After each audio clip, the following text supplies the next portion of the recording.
Joe Rogan recently shared his thoughts on the possibility of Conor McGregor stepping into the cage against Ilia Topuria at the historic UFC WhiteHouse card, and the MMA community is buzzing like never before. Conor is kind of a good example of that. Conor is fantastic in the beginning of a fight. Right. But, man, he gets to them third, fourth, and fifth rounds, and he takes, like, the Nate Diaz fight, the second fight. He becomes human. He turned and walked away from him. He becomes very human. He needed that break so badly. You know who would, I think, would grow even bigger as a superstar if they did a podcast, your podcast? Who? Conor McGregor. Oh, yeah. I've sat down with Well, him. how big can he get? Well, I'm just, I think he would get less hate. Obviously, he has all the accolades in the world, but as a person, if you sat down and you talked to him, you just didn't get all that, hoopla over here. You sat down and talked to him. I think you'd be even bigger. When he retires, you won't get that. Well, we almost did it before. There was some trying to figure out times, like before he became gigantic, before the Diaz fight, before he won the title. There was some talk about it. It's just, you know what, man? For better or for worse, I don't chase anybody. I know there's some great guests. Like, I know there's some people that I would really like to get on, but if it doesn't happen, it doesn't happen. Yeah. Hey, is Conor McGregor ever going to fight in the UFC again? Yeah, I mean, if you see, he's been posting videos of himself training. He's back in the pool now. He wants the WhiteHouse fight. Okay. Because I've seen him train, but I've also seen him party a lot recently. I've seen a lot of photos of him recently. Yeah, there's been some photos. There's been a lot of things going around, so I didn't know if he was coming back. Well, listen, if he starts getting in shape and training and stays the course, that's the fight he wants. He keeps telling me he wants that fight, so okay. We'll see how it plays out over the next several months. This isn't just hype surrounding another matchup. It's about the long-awaited comeback of Conor McGregor after years of uncertainty. Dana White has been very clear that when it comes to this monumental card, only fighters he fully trusts will get the spotlight. Jon Jones, despite his talent, has been ruled out because of inconsistency and unpredictability. But McGregor, even with all his controversies outside of fighting, has been chosen to headline the UFC's most high-profile stage. That decision alone speaks volumes about his star power and why Dana White still believes Conor can deliver when the world is watching.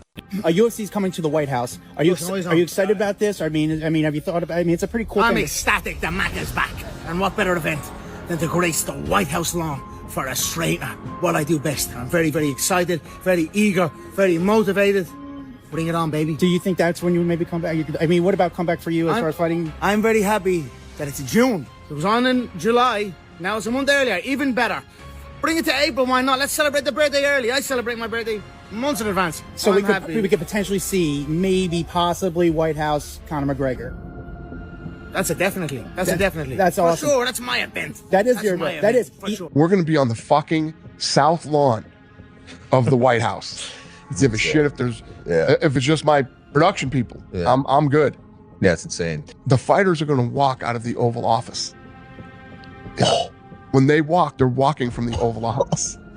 Yeah, bro. For just American history, like this will be looked back on forever. I mean, even people in other countries will want to see. And the way that we're doing this thing, like, let's say this is goofy, but this is the octagon, right? We're building this arch, almost like the St. Louis arch, like this. And the lighting grid will go above the octagon. So when we shoot this fight, right, this whole backdrop will be the White House.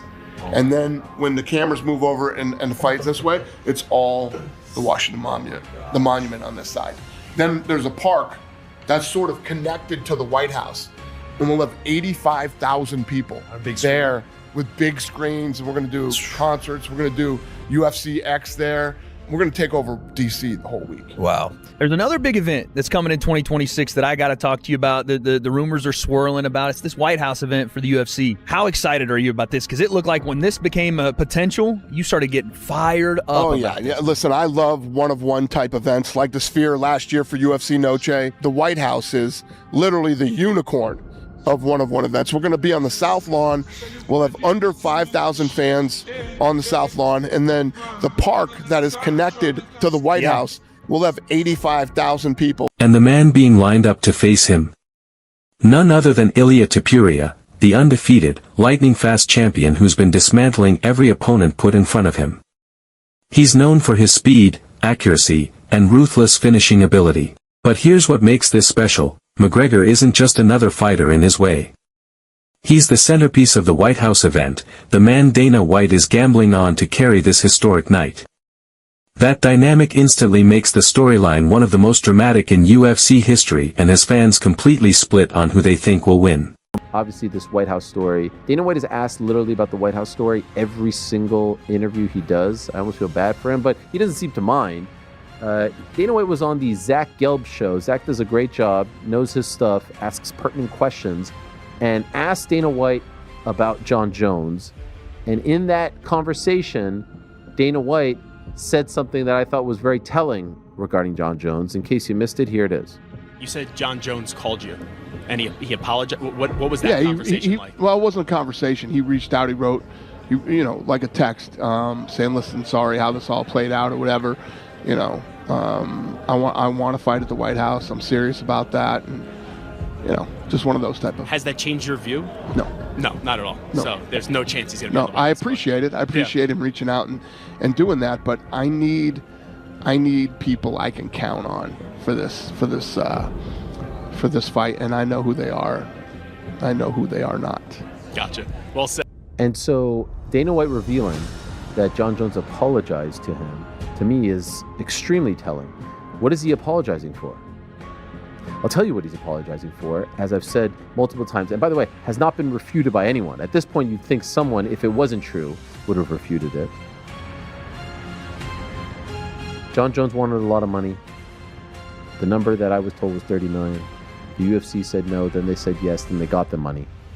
They said, "We got you the money, let's go, you versus Tom Aspinall." He said he was in, took a few days, said he was out. I've told this story a million times now. No one has refuted it. By now, you hopefully believe me. And Dana White alluded to this when he made the announcement that Jon Jones had retired and they were stripping him with the belt, or he was vacating the title, whatever semantic you want to go with, and Tom Aspinall was now the new champ. He said he gave us his word and he backed out. And now Jon Jones is apologizing for doing that, or at least it has been revealed that he apologized for doing that. And what I think is very telling about this is, as I said last week, that interview that he did on the red carpet with his PR person, Jon Jones has buyer's remorse, or at least, what is the opposite of buyer's remorse? He didn't buy anything. He has some kind of remorse. You know what I'm saying? FOMO? Maybe FOMO is the word. Thank you, Frank. You're welcome. He does not want to miss out on what's happening next June, next July. It sounds like June at the White House. And he realizes he should have stuck around. For McGregor, this fight means everything. It's his opportunity to silence critics who claim his best days are behind him. It's his chance to prove that injuries, setbacks, and years of inactivity won't matter once he's under the lights again. McGregor has gotten himself to a point where he's, he is and will be, whether he stops fighting or not, one of the biggest superstars in sports, period. And he's gotten to a level of success in his life.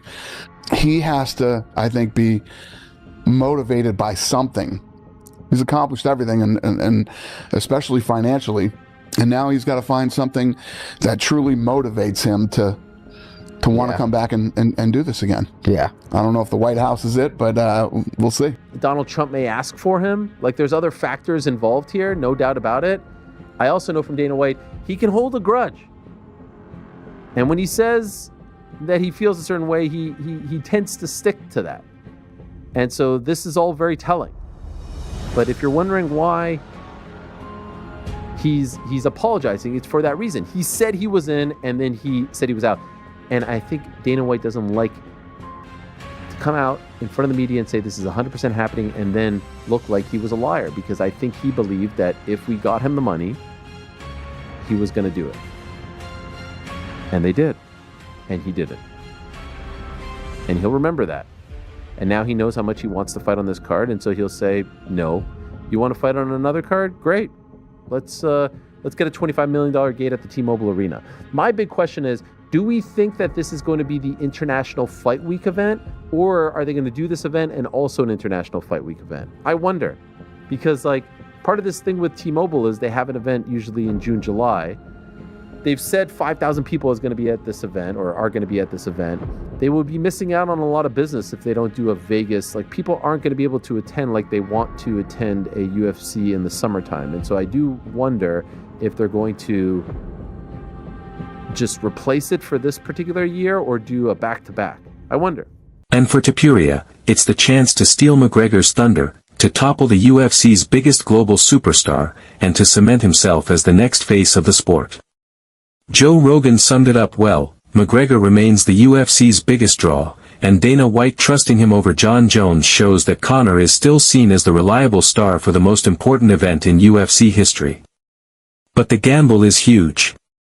If McGregor wins, it will go down as one of the most legendary comebacks the sport has ever seen. If he loses, the WhiteHouse card will be remembered as the night Ilia Topuria not only beat McGregor but closed the book on the Conor era forever. Fans are deeply divided.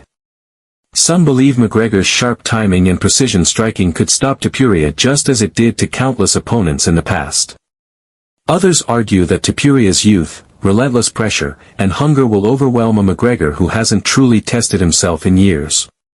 Either way, the stakes couldn't be higher. This isn't just a fight. It's a clash of eras. It's Dana White putting his trust in McGregor over Jon Jones. It's the most iconic star of the UFC standing across from an undefeated phenom. And on the WhiteHouse card, the outcome could reshape the future of both the featherweight and lightweight divisions, and maybe even the entire UFC.